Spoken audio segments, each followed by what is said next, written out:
అమ్మా నాకేమొద్దమ్మా, కాస్త అన్నం పెడితే చాలు, ఒకవేళ ఈలోగా చనిపోతే సమాధి చేసే కానీ మీరు తప్ప నాకు బయట ఎవరు లేరమ్మా అమ్మా అని అన్నాను కానీ ఒప్పుకోలేదు. వెళ్ళిపోవాలన్నారు, వెళ్ళన్నాను. ఎందుకు వెళ్ళవరా అని చక్కగా కాలర్ పట్టుకుని ఈడు చేసి బయటికి గెట్టేశారమ్మా.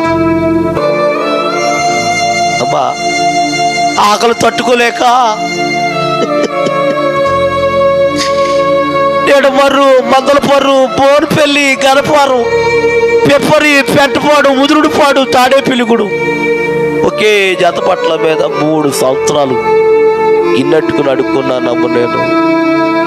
అమ్మా తాడేపిల్లిగూడెంలో బస్ స్టాండ్లో కాగితాలు వేసుకుని పడుకునేవాడు నేను.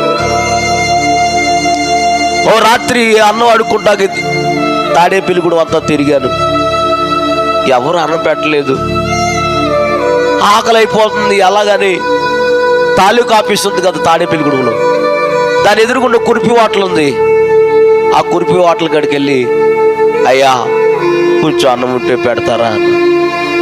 ఆయన అన్నాడు, 5 రూపాయలు ఇవి పెడతానన్నారు. డబ్బులు లేవండి, నేను అడుక్కున్న వాడినండి, కొంచెం అన్నం పెట్టండి అయ్యా అన్నాను. డబ్బు కొద్ది పెట్టనన్నారు. సర్లే బయటకు వచ్చి వెళ్ళేవాళ్ళు వచ్చేవాళ్ళు, బాబు 1 రూపాయి ఉన్నాయా, అన్నం కొనుక్కుంటాను 1 రూపాయి ఇవ్వమంటే ఎవరు ఇవ్వలేదమ్మా. 10ంటికి కట్టి వెళ్తారు, రాత్రి 10 గంటలకి.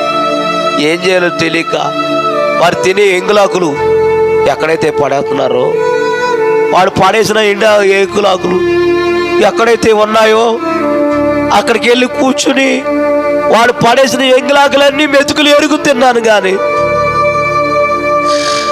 కడుపు నిండలేదండి.